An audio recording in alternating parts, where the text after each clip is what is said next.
Hello and welcome back, ladies and gentlemen, to another Historical Humans Reacts. And today we are looking at a 500-year-old board game that was carved into a stone slab in a Polish castle.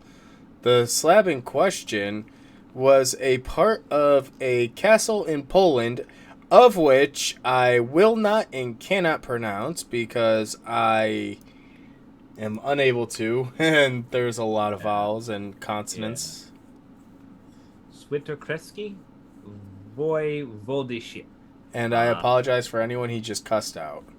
yeah. And the castle is at Gimlio. Uh, yeah, there is Just, yeah, don't even bother. The board there's game in question was part of a damaged sandstone slab measuring 32 centimeters, and its thickness varies from 6 to 12 centimeters. So it gives it a pretty decent playing field. yeah. Oh yeah, very decent playing field. And as we scroll down a little bit, you can see the images they have with it, and that's just some tablet gaming right there. Those kids and their tablets. Yeah, Uh, but it's an interesting game because it's a game with ancient origins. It's a game called Mill, and it was enjoyed by the Romans. Confucius was said to a player. It was a game between two players, and it was also called Nine Men's Morris, Merrill's, and Ninny Penny Marl. But it was a way for construction workers, they think, to gamble their earnings while they're working. yeah. Oh yeah, the construction workers gambling is a very common thing. In fact, the massive Greek temple at Ephesus has in one of its steps a basically a craps board for people to roll dice I carved into it. guarantee you, I can go onto any trade job site right now and start a game of cards with the guys, and like, I don't Yeah, think anything has ever changed with that. yeah, no, but it's funny because it's carved into the stone steps of the temple. It's just like, yeah, they didn't have as easy of a means of cleaning up afterwards. I wonder if the boss walking by was like, "Oh, guys, come on." Yeah, just not again. uh, the patrons of the temple, as they're walking up the steps, see the game, and they're like, "Hold on, hold on, we need to go. Patrocles, come here." Yeah, well, it's just one of the. It's just one of those things. It's just like the Temple to Aphrodite, gambling. This tracks, but with the what uh they found in Poland here.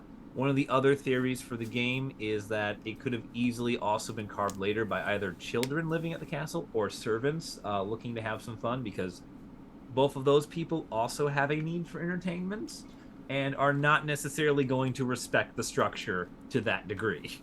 Yeah, it could very much be any of those three. They're all valid. I mean, I know kids are very well known for carving things in, and if it means playing a game, then even better. Yeah. Welcome to what happened in the world before chalk. I'm personally a favorite of the set of the third thought of the stone tablets, where they're actually just used as a symbol, as symbology, a meaning for safe passage. Yeah, We're not gambling. It's a symbol for yeah, safe passage, boss. yeah, We yeah, just and want just people to get through safely. yeah.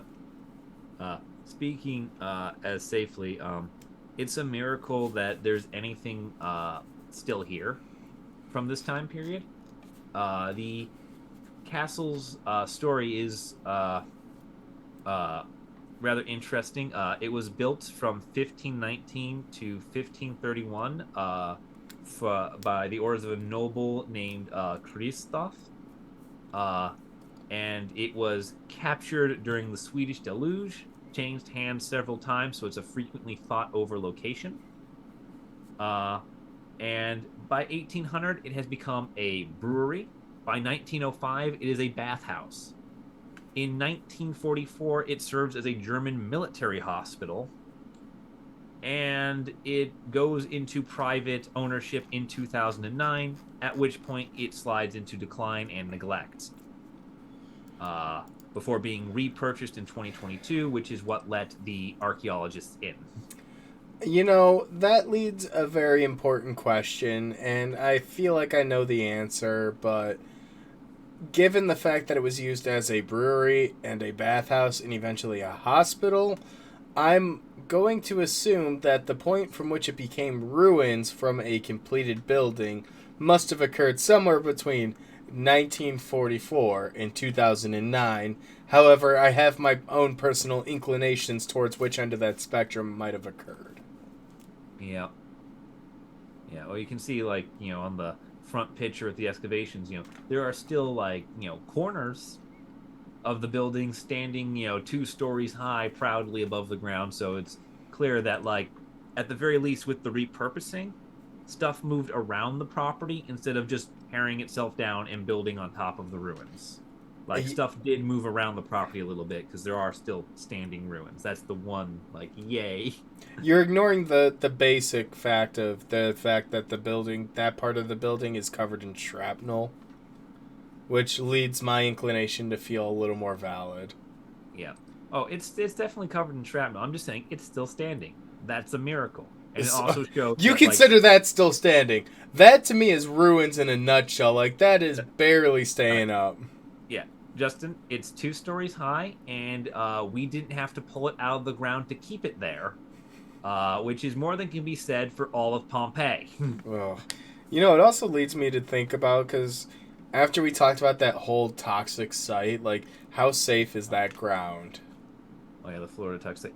Well, let's review. It was a brewery, a bathhouse, and um, I guess we'll call it German military hospital.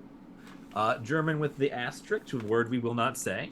Yeah, like the certain kind of group. And that's where Yeah. I think the shrapnel comes into play. And if there was shrapnel and certain things happening near the site, I wonder if they had to maybe go through with an ordnance dog ahead of time just to really make sure that there's nothing left. Because they're still finding booms all over the place in Europe. Yeah. Well, you you gotta hope at the very least that that shrapnel is more hand to hand fighting. This place was fought over constantly. You kind of hope that's the infantry that arrived and not, say, the air force. You know how the Allies fought in the war. But this is the Polish side, so it's human wave tactics from Russia. And night witches. What the? Yeah, they'd go after a hospital. I'm like, Wait, they wouldn't. It's like, oh yeah, they're Soviet. I hear the sweeping noise. But But I think that's where we're gonna leave off on our tangent here of this wonderful tablet game. Survived several hundred years to get here.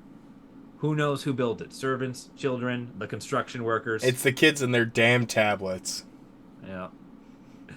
Thanks Very for nice. watching, everyone.